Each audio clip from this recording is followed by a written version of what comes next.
Here we have an amateur astronomer capable of catching these things with his small telescope and a small camcorder.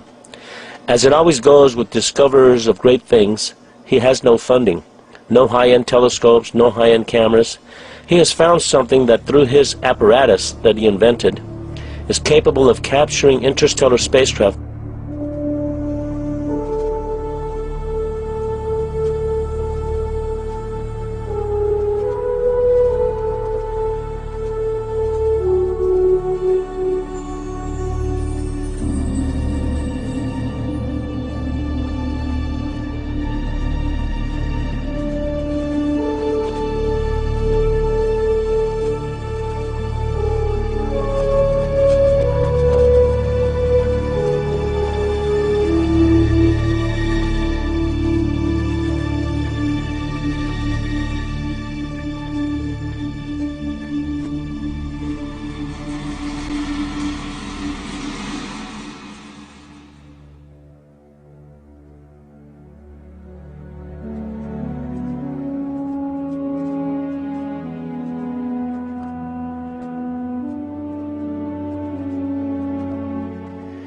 If the starships that John Leonard Walson has captured in deep space are ours, then I am glad we have them out there protecting our planet. What they are protecting us from is thought-provoking, to say the least. These things are enormous. On the other hand, if they are not ours, I wonder who or what is operating them. There was a fear then that, of something out there. It became a very big concern. Asteroids, UFOs, people coming from other places. Paranoia was also there within the government. You know, at certain levels, you could feel it. You knew it was happening.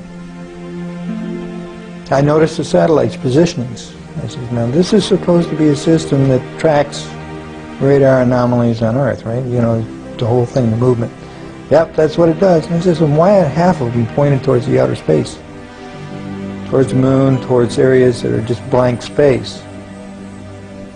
Well, I don't know, was the reply. He says, never thought about it. He says, well, at least half of those satellites you got up there aren't looking at Earth. I said, what are they looking for? He says, well, you got to have need to know about that. I said, I see. In other words, who's coming? He says, we don't know. Dropped, end of subject. Ever since I got involved with John Leonard Walson, I always now look at the Big Dipper in a totally different way. I can't wait to have people all over the world seeing them. The great thing about the interstellar starships is we know where they are.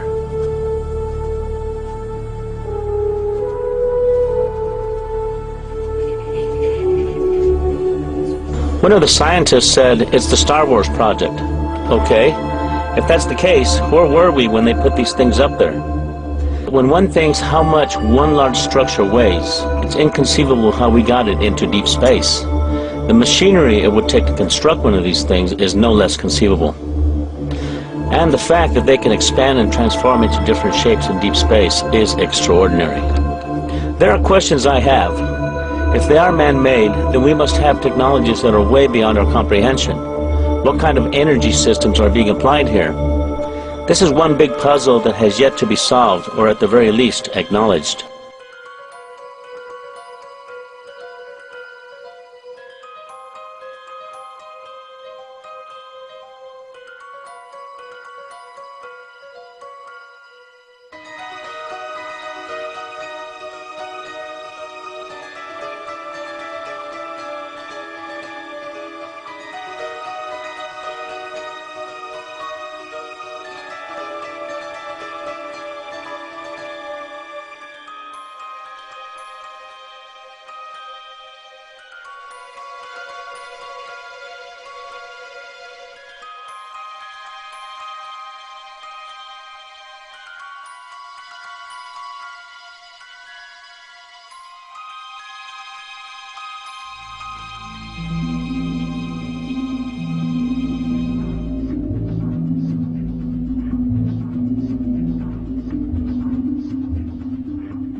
As John Leonard Walton follows them with his telescope, they are in perfect sync with the Earth's orbit, posing as a star in Orion's belt, the Big Dipper, Vega, or in other constellations.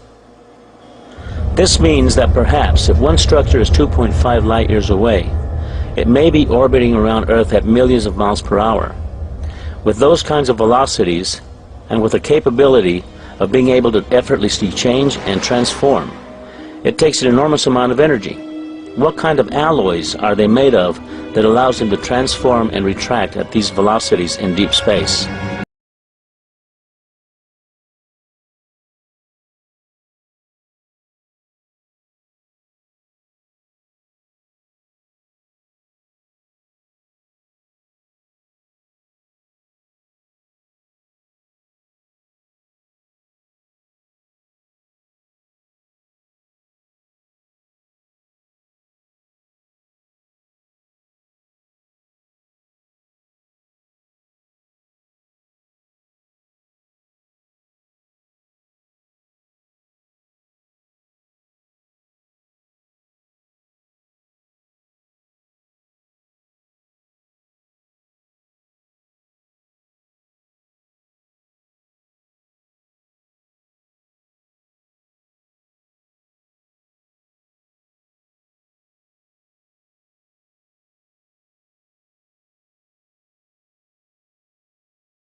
It has taken us at least 10 years for the United States, with the help of Russia and other countries, to construct the space station.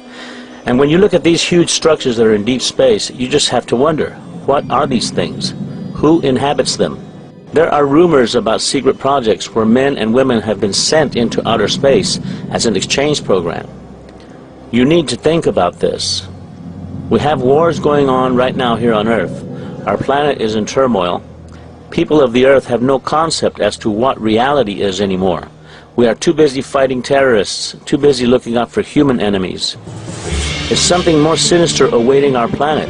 Are we under observation and under close scrutiny? We don't know what we are about to learn about the interstellar communities that are obviously among us, orbiting our planet in our immediate solar system. For the moment, we have barely tipped the iceberg.